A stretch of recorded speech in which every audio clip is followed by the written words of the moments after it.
Hello good afternoon Saudi Arabia பஹாலேருந்து. So last வீடியோவில் பார்த்த மாதிரி இன்றைக்கி நம்மளுக்கு ஆஃப் இல்லை. ஸோ அதனால் என்ன சமைக்கலான்னு பார்க்கும்போது ஃப்ரிட்ஜில் வந்து பார்த்தா ஒரு 4 நாளுக்கு முன்னாடி வாங்கின சிக்கன் கிடந்துச்சு. சரி ஓகே இதை இன்றைக்கி சமைக்கலாம் அப்படின்னு முடிவு எடுத்தாச்சு. ஆமாங்க, இந்த ஊரில் சிக்கன் வந்து இப்போ தான் கிடைக்கும், நம்ம தான் கட் பண்ணிக்கணும்.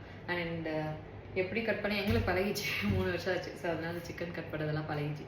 ஸோ நான் கடைன்னு கட் பண்ணிவிட்டு எப்படி செய்கிறதுன்னு நான் உங்களுக்கு காமிக்கிறேன். அதைப்படி செய்யணும்னு சொல்ல, நான் எதைப்படி செய்கிறேன்னு நான் ஜஸ்ட்டு காமிக்கிறேன். ஓகே, நான் கட் பண்ணிட்டு வரேன்.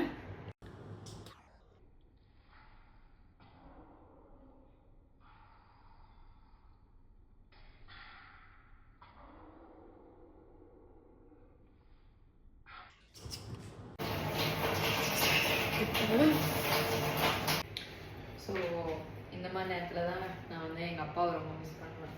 ஸோ அப்பா வந்து எப்பவுமே மட்டன் எடுத்துகிட்டு வந்து இந்த மாதிரி தான் அவங்களே க்ளீன் பண்ணி ஸோ நம்மளுக்கு கொடுப்பாங்க. இப்போ இந்த ஊரில் வந்து ஒரு சிக்கனை கூட நம்மளே க்ளீன் பண்ணணும்னு செய்யும்போது நம்ம யூஸ்வலாக ஃபேமிலியை மிஸ் பண்ணுவோம். பட் ஸ்பெசிஃபிக்காக நான் வந்து எங்கள் அப்பாவை மிஸ் பண்ணுவேன். பட் அவங்கக்கிட்ட சொல்லலாம் மாட்டேன் மிஸ் பண்ணுறேன்னு. பட் பண்ணுவேன், மிஸ் பண்ணுவேன்.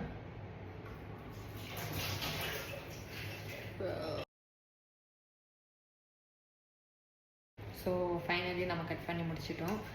கடையில் கட் பண்ணுற மாதிரி இல்லைனாலும் பட் ஓரளவுக்கு நம்மளும் தனியாக லெக் பீஸு அந்த ஸ்கின்னெல்லாம் எடுத்துகிட்டு ஓரளவுக்கு நல்லாவே கட் பண்ணுவோம். ப்ளஸ் கட் பண்ணும்போது வழக்கம் போல் ஒரு கட் இன்ஜுரி ஆயிடுச்சுங்க. இது கட் பண்ணுறது எனக்கு என்றைக்குமே ஒரு கஷ்டமாக இருக்காது. அது வந்து ஒரு சிக்லீவ் கூட வராத அளவுக்கு என் கை கட் ஆகும். அதுதான் எனக்கு பிரச்சனையே. ஒரு sick leave waste of cut injury இதெல்லாம். ஒரு கொஞ்சம் பெருசானாவது நம்ம ஒரு 3 நாள் சிக்லீவ் எடுக்கலாம், அதுவும் இல்லை. சரி ஓகே, கட் பண்ணி நல்லா மஞ்சள் தூள் போட்டு நல்லா ஃபஸ்ட்டு க்ளீன் பண்ணிக்கணும். அதுக்கப்புறம் நெக்ஸ்ட் வாங்க நான் சொல்கிறேன். ஹலோ, நெக்ஸ்ட் ஸ்டெப் என்னன்னு சொல்கிற பாருங்க. நான் வந்து பெருசாலாம் எதுவும் எடுத்து வச்சுக்கல, ஸ்டெப் பை ஸ்டெப்பாக சொல்கிறதுக்கு. அது என்னது, இதில் வந்து தக்காளியும் வெங்காயம் அரைச்சி வச்சுக்கிட்டேன். அப்புறம் செப்பரேட்டாக இஞ்சி பூண்டு பேஸ்ட்டு, கொஞ்சம் கொத்தமல்லி, பச்சை மிளகா, வேறு என்ன இந்த ஸ்பைசஸ் ஐட்டம், பட்டை லவங்கம் அதெல்லாம் எடுத்து வச்சுருக்கேன். அதெல்லாம் எல்லாத்தையுமே போட்டு கொஞ்சம் இது பண்ணிட்டு சிக்கனை தூக்கி போட்டு உப்பு போட்டு மிளகாத்தூள் போட்டு சிக்கன் மசாலா போட்டு வேறு என்ன போடுவோம், அவ்வளோதான். கொஞ்சம் தண்ணி ஊற்றி குக்கர் க்ளோஸ் பண்ணி வச்சுருவேன், அவ்வளோதான். ஃபைனலாக அவுட்கம் எப்படி இருக்குன்னு நான் உங்களுக்கு சொல்கிறேன்.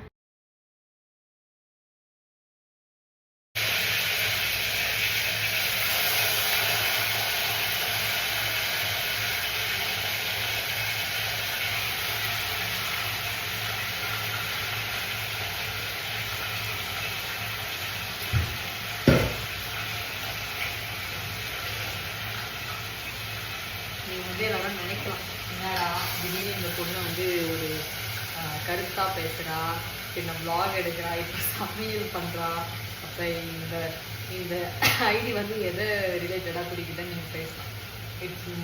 இந்த ஐடி வந்து என்னுடைய லைஃப்பை குறிக்குது.